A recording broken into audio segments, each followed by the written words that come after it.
Okay, guys, thanks for coming out on this rainy day. A couple things. Really excited. We have 55 players coming back from the 1976 undefeated team, which is being inducted into the Hall of Fame, the Rutgers Hall of Fame. So it'll be great to have them back and have them down on the field and all that kind of stuff, and be able to see them. The other thing this week is the Coach to Cure MD week, when across America coaches will be wearing the patch. It's certainly personal here. Matt DeRiggi, who is an intern for us, is battling the disease, and but I think it's great that the Coach Association does that. So proud to take part in that. So now we're on to Wagner, and our goal is the same as it's been every week, to be 1-0 at the end of the Wagner season. So we're going to put a lot of work into it, and then let it fly on Saturday and see where the chips fall. Questions? Greg, just when you look at, now that you're 4 games into the season and you look at Gavin's week-to-week performances, what has stood out to you about the way that he's continued to build on each one, continued to improve, particularly when it comes to his decisiveness? I think what Gavin's doing is he's getting a better and better understanding of exactly what we want to do on offense, what his job is, and he's trusting his training. You know, he's trained very hard all off season. I've told you guys that, with Coach Jaqua, and he's trusting that training, under the fire, and he just needs to continue to do that. He's got the ability for sure, and he's done a nice job not only running the ball, not only throwing the ball, but running the ball, and being a complete quarterback. So we just need to keep building on that. You start the season with 3 crucial home games. You just played a very physical game against Michigan. Your next 2 Big Ten opponents are coming off byes. You don't get a bye till the 8th week of the season, 9th week of the season. Does this game against Wagner come at the right time for you guys? Just a kind of a good, I don't want to say stopgap, but it's an FCS opponent. Does it come at the right time for you guys?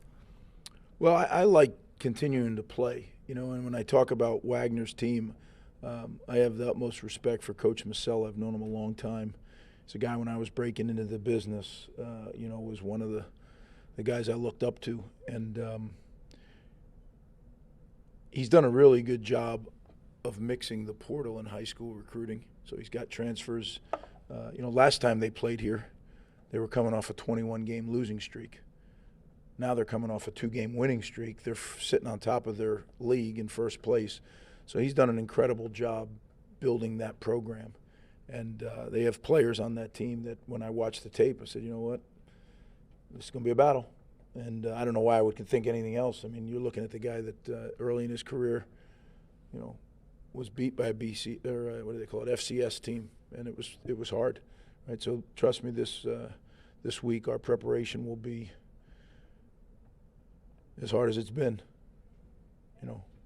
Just a little bit harder, because that's what you do each week. You try to out-prepare yourself. But we know exactly what we're walking into, and we got to get ready. Coach, Ireland Brown, Gus Zielinskis splitting time at center. What do you make of their progress and where the battle stands in that room at this time? No, it's just competition. Gus has played considerably more than IB so far. It doesn't mean that it's going to stay that way. It just means that that's how it's played out in practice each week, and how it's played out in the game. I think competition is going to bring the best to the top, but we're going to continue to have competition in several spots on the offensive line. Just with Christian Dremel obviously having a bigger role in the offense this year, what have you seen from him the time that you've gotten to know him till now, in a way he's kind of built up to this and continued to improve and get this opportunity? Christian's always been, from the day I arrived, an incredibly hard worker, a guy who's loves football, intensely focused. He's had some tough luck with injuries. He's gotten to the point where he's ready to go, and then he had some freaky things. So I'm really happy for him. I'm happy for us because he's performing at a high level, but I'm happy for him because he deserves it. There's not many people, that, if any, that work harder than he does. Just to piggyback on the question about Gavin Wimsit, where do you think he is in his overall development as a quarterback, and what do you think the next step is, the next tier of that development? That's a hard one. Where is he in the overall? Like, no one knows how good someone can get, right? I just look at Gavin's trajectory. As long as he keeps the nose up, eventually he's going to get to a level where we all want him to. He's learning every single game. I'm not going to get into specifics, but there's some things on the tape that you say, oh, great. That's something we've been talking to him about, and he got it. And, that's what we need to continue to do. You can't have any backslides. You can't have any progress halters right now because he's on the climb, and he's got to continue to stay that way. And I'm confident that between he and Coach Jaqua that will continue. We're another year into the transfer portal era, and this is the 5th game of the season, so it's redshirt tracking time. Having another year in your belt, understanding the transfer portal, does that change your calculus at all on whether you will redshirt guys or not, or is it a matter of they can transfer at any time, it's less of a priority than it used to be? Well, you just said a word that sends shivers down my spine. Calculus. That was one that I didn't enjoy. It's a big fat red book. I had to take it in the business program, and let me tell you something. I had a tutor every night, and I got by the skin of my teeth. So let's not use that word. But yeah, I constantly track who's playing, how we, the day of the red shirt, who knows? I don't know. If you recruit the right players, are they going to stay for 5 years? Well, maybe, maybe not. So there's so many things to balance. I don't think there's ever a sure thing, though. I think you just have to go with what you believe. But we track it all. Yeah, I have a list every week. How many games each guy's played in, that whole deal. They do know the rule change now. They can play. They can play in 4, but then they can also play in any postseason games, and they don't count. So that's a big change. So you don't have to leave one. That aggravated me last year, though, because we didn't know if we were going to be in the postseason or not, and you kept watching it, and then retroactively they said, well, you know what, the bowl game doesn't count. So that, hopefully this is what it is. It's 4, and then you can play in the postseason. Coach, what have you seen out of Jaqua Jackson's performance so far this season, just how he continues to play within the whole of the offense?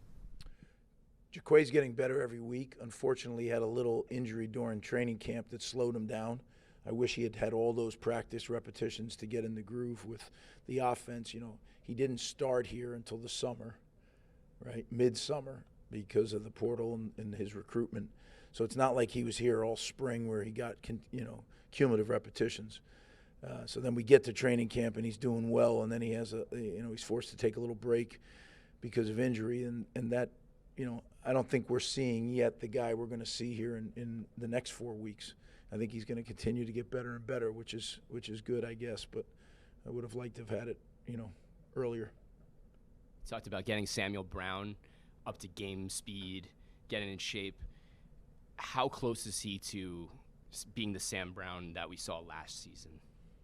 Well, I think, I don't know if it's last season or but I look at it as, is he ready? Has he had enough repetitions that you can go in and know that he'll do things muscle memory and not have to think about it? Because when you're thinking about stuff that you need to be able to do just naturally, you open yourself up to 2 things. You open yourself up to injury, number 1, because you're not playing as fast as you usually do. You also open yourself into not performing the way you're capable. I think he's real close. This will be this week of practice now. I think it'll be the 3rd consecutive. That's getting into that sweet spot now where hopefully he can play more. Along those lines, too, getting Aaron Young back the other day. I mean, how big is that for the offense? Not just because of obviously more depth in the running back room, but also his versatility. And I'm assuming he has to get built back up. Yeah, he is. He's getting built back up as we speak. He does bring great versatility. I think he can do a lot of different things. And as he gets, more and more in that zone, so to speak, I think there'll be more roles for him to play. I got a D in pre-calculus when I went here, just for the record. Did you? It's a big D, reason, huh? It's part of the reason why I'm here. Yeah, I got you. Maybe me too. Fair enough. We touched on the offensive line rotation. You guys changed guys in every spot except for left tackle against Michigan. And understanding that every decision is what you guys think gives you guys the best chance to win, and understanding, I think you've said that if you could have 5 guys, that would be the ideal scenario. What are some of the reasons why you guys have to rotate? Is it fatigue? Is it performance related? Just what are some of the things that you see coming up that you guys have to, bring guys in and out? Yeah, probably the 2 things you said, fatigue and performance, right? Those 2 things are what would cause someone to be subbed. So yeah, that's really a good summary. At when Chris Long got injured, I don't think it seemed like a very long-term injury. Can you just maybe talk about if it's going to be long term or you're expecting him back kind of soonish? Yeah, I don't know what soonish is. You know, I think it's been, what, 2 weeks now? 3? 2. 2 weeks now. Hopefully, we're hopeful that he'll start to work on his recovery back here. It needed to rest for a little bit. But we're getting some guys back that I think are going to help, especially in the receiver room. So I think, Jesse Afuri will be back this week. Fama Teray is going to be back. So some young kids that we were very encouraged with in training camp, and then they got injured. Hopefully they can, get some reps and practice again. And, they're not where they're going to need to be, but that they don't need to be maybe to go in and play 3 or 4 or 5 plays. So we'll see. And we're going to mix it up. But Chris, I think, is on the mend. We just got to wait, till the trainers and doctors tell me he can start back up. Yeah, I appreciate it.